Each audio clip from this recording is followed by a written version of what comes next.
Well, this is going to be short because I just talked for like a half an hour, and some things, some eventful things have happened around here, but now it kind of talked out. I talked for half an hour, and then I ran out of hard drive space, and it wipes out the whole file and everything that you just said. Because these files, these video files that I make, for whatever reason, they're gigantic. They're huge in the gigabytes. I had a computer where um, the last Windows computer that I had, it made files that were at least a tenth of the size. They were much smaller than what this setup I got going on now makes. So I just deleted a bunch of me yammering. But the main news here is I found out yesterday, like 5 days ago, I checked, and there was no cases of coronavirus in Ohio. Yesterday, the health aid worker, and it's their business to know these things, says that there's 6 cases of the coronavirus in Ohio. So it's here, and there's actually a case in my county that's very concerning because the guy has never been out of the country. He's never even traveled out of the United States. And to quote the article that I read, he's come in contact with a large number of people.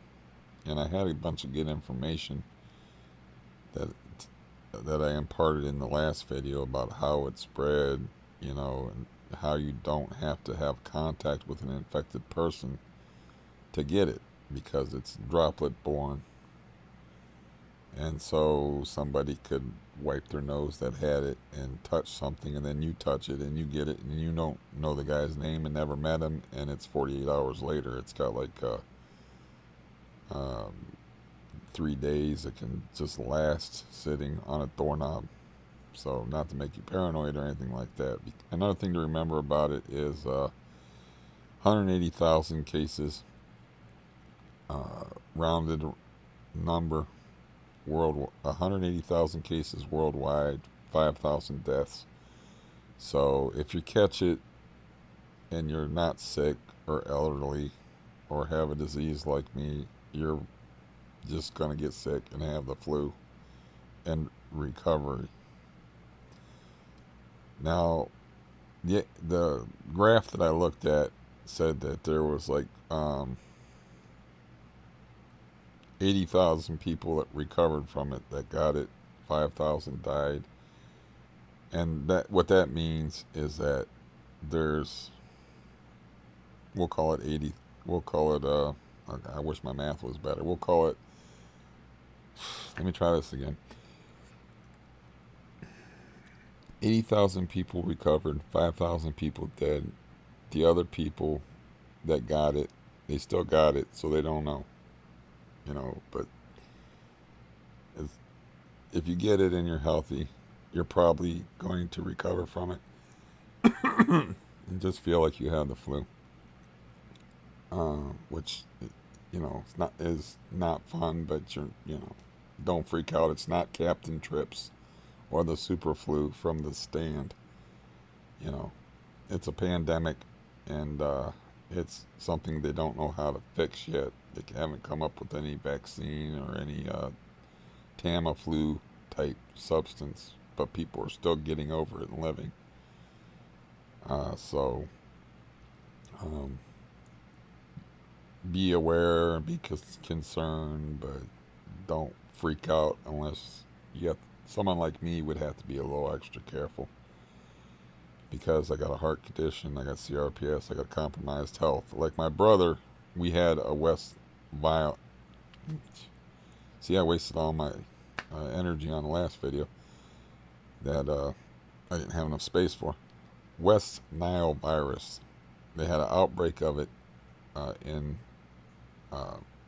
my county, and they actually had it was in my brother's neighborhood, and they actually had mosquito traps set up and they found out that it was in his neighborhood, and he would walk by the mosquito trap because it was just part of his walk when he walked his dog. So he caught the West Nile virus and he survived. He felt like crap for about a month, but you know, um, so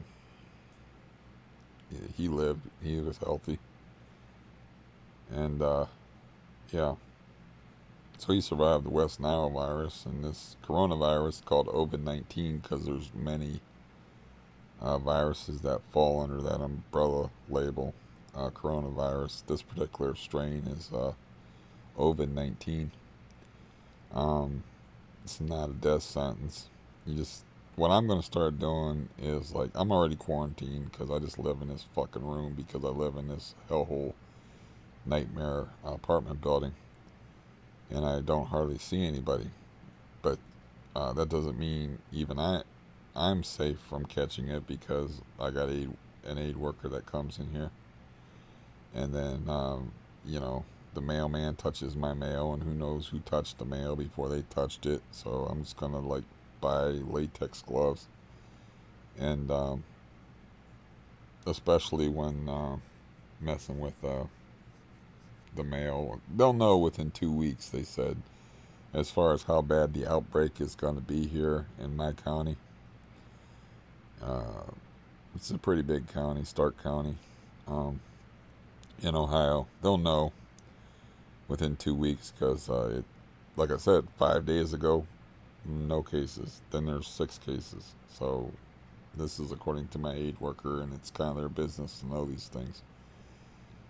So yeah, so if it gets to where like all of a sudden there's like 25 people in a week that have it in this county, I'm just gonna start wearing like rubber gloves around the house anytime I'm touching anything from the outside world, and anytime I go outside, uh, it's a droplet-borne infection. So, like I may have said that in the last video, I may have said that in this video. I don't know, but like somebody touches their nose that got it and touches a doorknob, 72 hours. You can touch that doorknob and then touch your own nose or your eye and get infected. So this guy that got infected in my county never been out of the country, and um, maybe came in contact with people. I'm already awake. 4:55, and I'm already hearing fucking noise up there. That's why I took a milligram of Valium last night to rearrange my schedule to wake up early. And I had a nightmare that I had cancer, and I woke up at 2:47. I'm still hearing fucking noise, man. So that's why priority one is to get the fuck out of here. Fuck the coronavirus. I don't care, you know. But I will take precautions against it. But god damn it, man. The place driving me crazy. Um, and I can hear the dog barking. Probably can hear me talking. Um, I'm just talking like at a normal volume. But this is about time she wakes up anyway. 4:55 in the morning. No job. Getting paid for by Stark Metropolitan Housing, which means everybody in this building is fucked because that's, guaranteed income for my landlord, and he don't care. If he's getting guaranteed income, you can operate and run a meth business out of here. He don't care. So what's a little noise, but anyways, I don't want to go into the stuff that I went into earlier, but about some things that I learned yesterday because I've already wasted too much time on here, and unfortunately I have to clear out a bunch of hard drive space because these damn videos. And plus I'm making like hour-long sections of books type videos, and those are in the 12 to 15 gigabyte range, some of them. So, but yeah, I've been living like this, trapped in this room in this prison cell for, let's see, I would say about 18 months living like this. Um, so that's why it's funny to me, like the guy that's going to help me move, it's like, oh, it's a really nice place. And I'm thinking to myself, yeah, you're talking to somebody like, that's in quicksand and telling them like, oh, this ground's pretty nice to walk on. Anything is going to be better than this place. Anything is going to seem like paradise because I'm just living in this very small room, and yeah, that's it. This is where I spend. I'm like John Gotti, like I said, 23 hours confinement in a room, and an hour I get out of this little cell. So this is the situation that I found myself in. As soon as I saw that little puppy, I'm like, this is a prime candidate for somebody with one of them little tiny dogs because they got bad legs, they got fibromyalgia. So, first of all, if you can't discipline yourself, you're not going to be able to discipline a dog. So as soon as I saw that puppy, I was like, oh, this place is going to get even worse. And then, I find out that it's Shar-Pei and a Pit Bull mix. So it's going to be in the 50 to 70 pound range. It's only about 9 or 10 months old right now.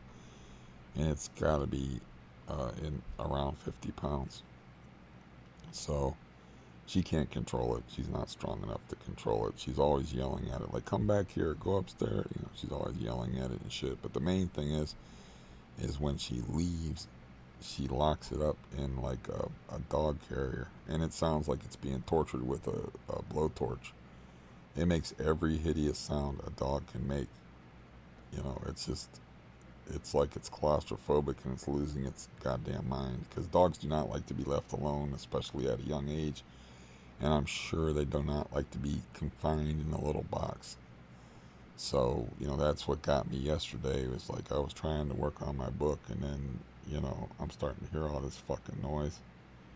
And I'm like, here we go. Because it could, the dog don't stop. The one time literally counted 2 hours, you know, 2 hours of that.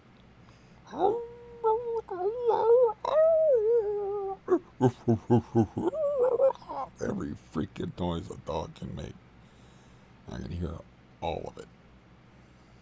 So, yeah, but I saw all that coming last summer when she's like, "Oh, look at this cute little puppy." I'm like, what kind of dog is that? Well, it's a Shar-Pei and Pit Bull mix. I'm like, yeah, it's an intelligent choice when you have trouble walking, is to get yourself a nice, big, powerful dog. And yeah, and as far as I know, you have drug habit. Well, I know she has a drug habit, but I don't know which drugs. And so you don't have any discipline over yourself. You're not going to be able to train and discipline a dog, which I hear her yelling at it daily because it don't do what she says it can do. Because a dog's not stupid; it can figure out like, you can't stop me. So, anyways, I had other stuff I was talking about, but that's the big news around here. Of course, is and the big news in the world is the pandemic known as COVID-19 is in my county now, about 12 miles from here. And the guy that got it has never been out of the United States. And I don't know if I said that in this video or the last video, but our first cases were, of course, up around Cleveland because Cleveland, the most travel happens. We got the Cleveland Clinic, which is one of the largest hospitals in the world. And so naturally, that's where the outbreak in Ohio first occurred, was in Cuyahoga County, which is Cleveland. And Cleveland's the most populated city in the state as well. So, Cleveland here, I hear there's about a 70-mile difference. And about 52 miles away from Cleveland, a case popped up with this guy that came in contact with a large number of people. So we're going to find out here in about a week to 2 weeks whether we're going to have a major outbreak from this guy. But I don't like that quote. Like I said, had contact with a large number of people. Now, what's really bad is like when you got a member of the medical community that their job is to be around people, um, and they get it. You know, that's why hospitals are such dangerous places, and I do not like visiting people in hospitals. I do not like to be in a hospital, is because, you know, those are dangerous damn places. You get MRSA. Yeah, don't even want to go into that. Um, I was been in hospitals, of course, many times, and know these things where, like, I was in hospitals where you start seeing people walking down the street, walking down the corridors, and they're all like garbed up and stuff because they got these quarantined people in the hospital. They got MRSA or some sort of infectious flesh-eating virus or some goddamn thing. So, yeah.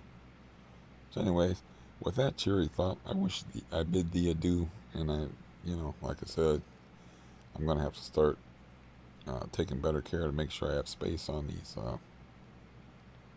computer files, and hopefully I can get my book done today, and she doesn't have to go nowhere, and hopefully I'll be awake for my appointment when my guy's gonna help me move shows up around 3 o'clock in the afternoon, unless he cancels again. I got a big wad of money in the house. If he wants to go today, and he says we can go and look at this place today because some um, apartment complexes have an on-site manager's office, and you just walk into the office, you know, and you don't have to set up an appointment and meet up there. The guy, they're already there. So if he wants to go there today, I will be like, yippee, and grab my big wad of cash. I'm so like out of it as far as taking care of myself and stuff. It's like I could have just, like, I guess gave him my card and let him use the numbers off of my card. I mean, but I like cash. You know, I've used checks before, but I haven't used checks for a very long time. I like to do everything in cash. I don't like to use my card a lot because of identity theft and people um, uh, stealing your information. You remember those devices that they had where they swipe your card and then they make a copy of it and they remove the swiper. They remove like almost like, I don't know how it worked exactly, but let's say it was kind of like sticking a piece of carbon paper inside the swipe machine and then pulling it out and then reading the numbers off of it. That's just an example of how it worked, but I don't know how it worked. But yeah, I'm paranoid about that shit. I've known too many people that have had their bank accounts tapped into, that have to rearrange stuff, sort stuff out with their banks. And I got phished myself through an email, and gave out my information and had to change bank accounts, which was just my stupidity and night, And then the guy that called me stupid was my brother-in-law. When I did that, he got taken like twice, where somebody got his information, and this bank called him and was like, "Have you been to Venezuela lately?" No, it was just some other state. And he's like, "No." And he's like, "Well, we got some charges on your card from, I'll say, St. Louis, Missouri." And he's like, "You better cancel those because I haven't even left the house in 3 days." So, yeah, that stuff happens. So I just prefer to do everything in cash, um, because, you know, just that's identity theft is a thing. It's happened to so many people that I know. So I got this big pile of 20s in the house. And if the guy's like, "I got an appointment, we can go take a drive and go," I'll be dressed and ready to go. So get the fuck out of here, and I don't even give a damn what the apartment's like. My dream apartment is very simple: bunkered concrete for quiet, my own entrance way where I can come and go and control who I interact with and who I don't interact with. And this is only an optional part. Those are absolute necessities. This is only an optional part, but I would like to have a bathtub big enough for my big ass to soak in and soak my aching bones in.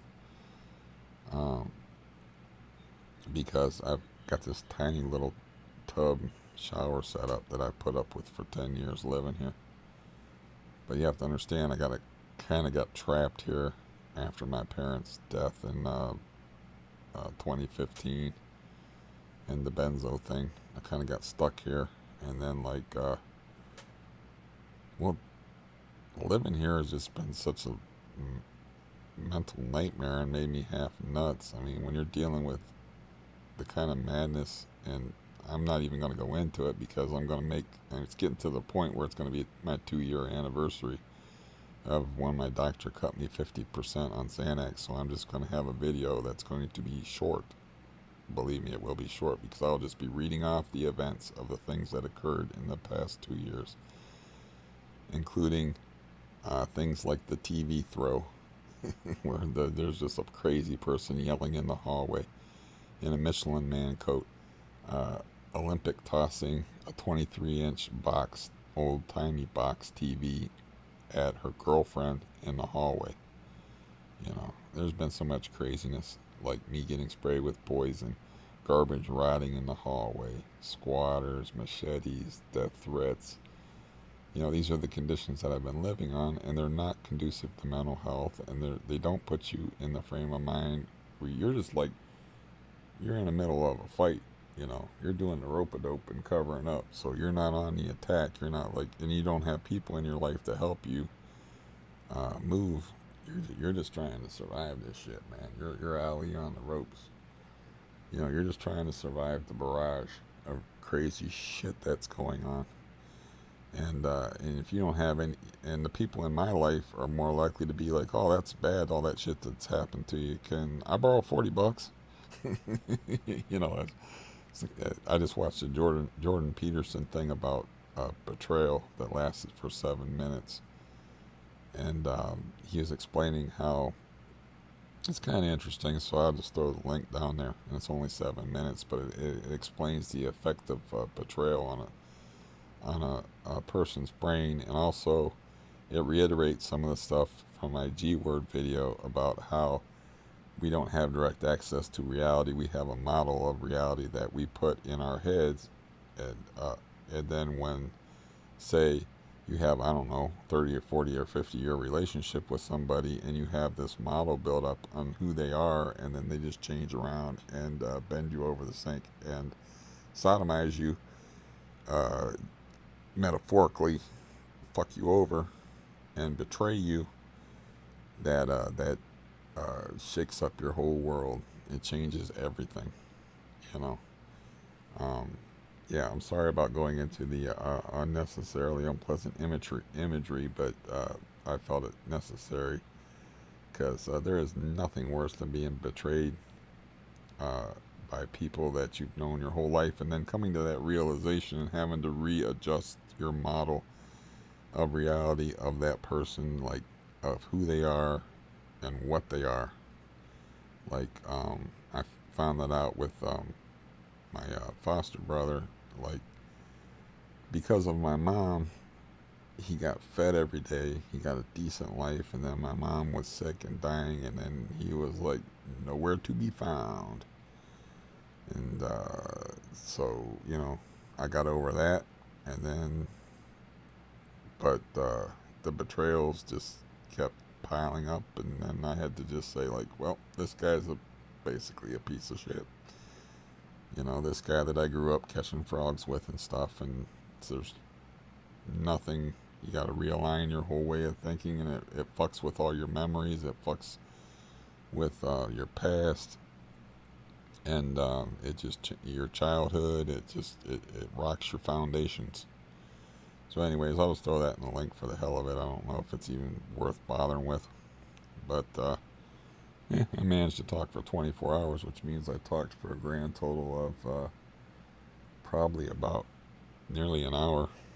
So that's long enough.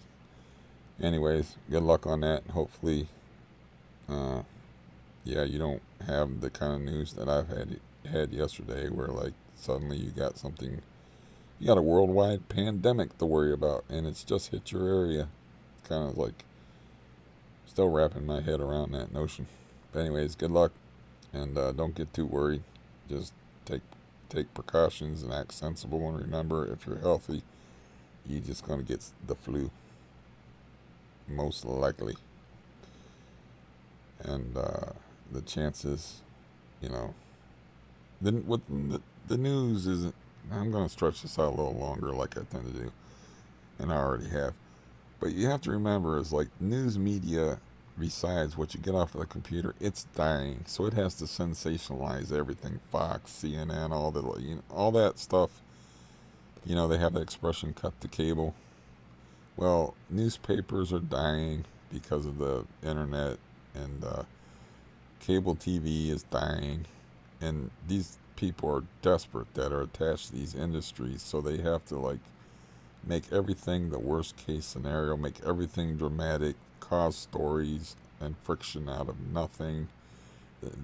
So of course they're going to make this seem like the end of the world, Captain Trip, Super Flu, The Stand type of deal. But